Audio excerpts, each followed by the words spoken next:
I was standing in the store with 3 Coach wallets and I was about to buy them all. And the look that Damien and my best friend gave me changed everything. Now, don't get me wrong, I did go ahead and buy all 3 of those wallets that day, but this was the catalyst that changed how I spend money. Now, up until this point, I didn't think I had a spending problem. I thought that what I was doing was normal. And on this day, that's when I realized that my entire life, I had been conditioned to overconsume. And today I'm going to share you exactly how I broke free from overconsuming and overspending. If you're new here, I'm Natasha. I'm a money coach. I help people to save their first $5,000 and beyond, to pay off debt, and to work towards financial independence.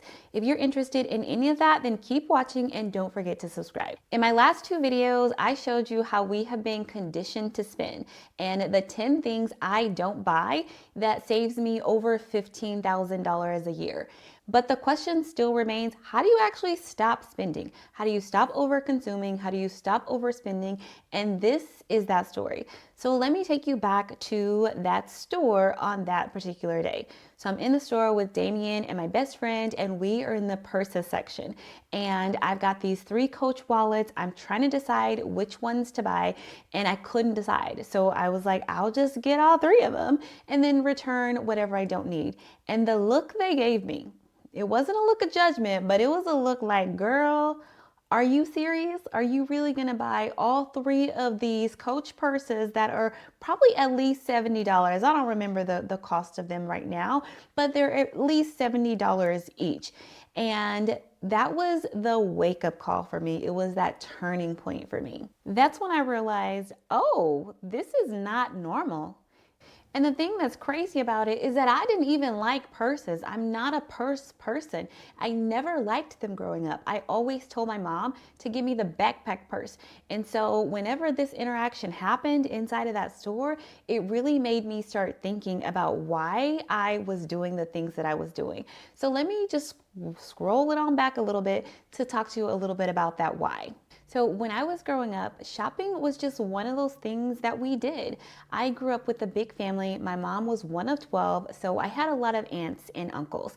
And me, my mom, and my aunts, we would go shopping. It was something we did on a normal basis. There was a store back then called Foley's, which was bought up by Macy's, but back then it was Foley's, and Foley's would have these sales where they would send you this 20% off everything coupon, or they'd have these early bird deals that lasted from like when the time the store opened to about noon or 1 p.m.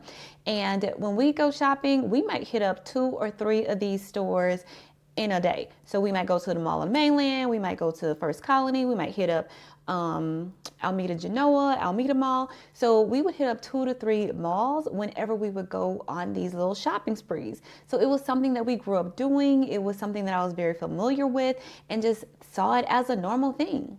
So how do you go from that mindset there to where I am today? And there were 3 different things that happened to help me move from that place. Number 1 was somebody pointed it out to me, and that somebody was Damien. That first catalyst of it was in the mall and getting those looks from him and from my best friend, but it was him questioning why I was making the purchases that I was making. And it wasn't him coming to me in a judgy type of way. It was really coming from a curious place because Damien and I grew up very differently. He didn't grow up going shopping and doing shopping in the same way that I did. I mean, he grew up in the middle of nowhere in Marfa, Texas. And so the closest mall to him was a 3-hour drive or over 3 hours to get there. So it was very different than how I grew up. So him questioning and having these conversations with me made me start to reflect myself and to start thinking, well, why am I making these purchases?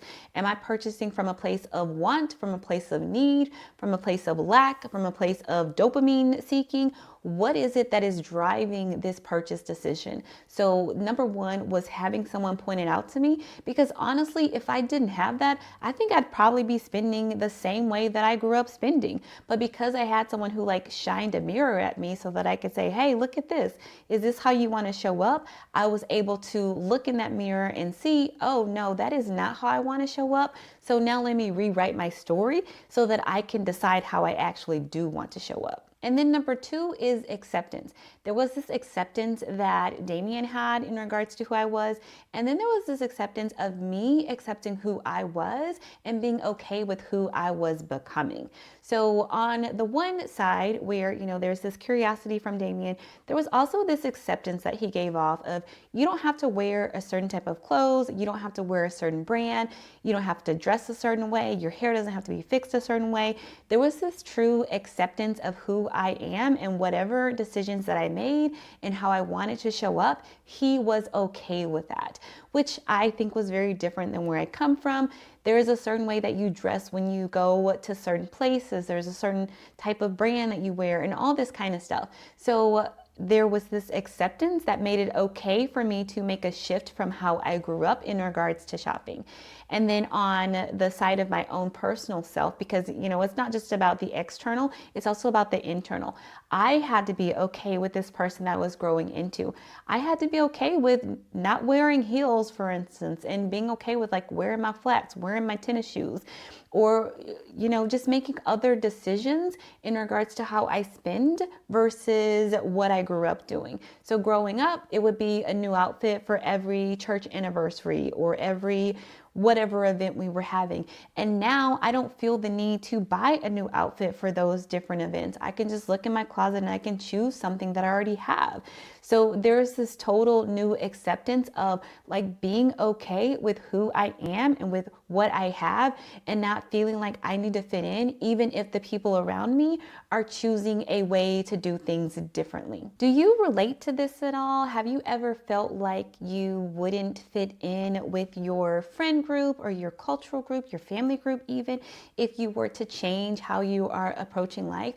Because I know that making changes like this, it can make you seem like you're a little different if you're going against what others are doing and are accustomed to you doing. So I'm curious, let me know in the comments, is this something that you have experienced? Have you ever made any changes in this way?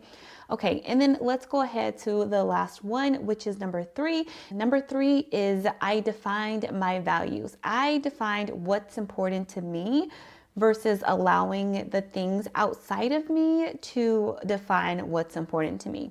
And some of those I really talked about in that last video, so I'm not going to get into some of those things that I value, but it's really about looking at myself and thinking, what are things that I actually want out of my life? So for instance, travel is something that is very important to us. And we've taken 3 trips this year with one more that we're probably going to take before the year ends, because travel is one of those things that's important to us, and we're going to splurge on a nice place to stay because that is important to us. And there are different things that we choose to spend more on and things that we choose to pull back on because we have defined our own values.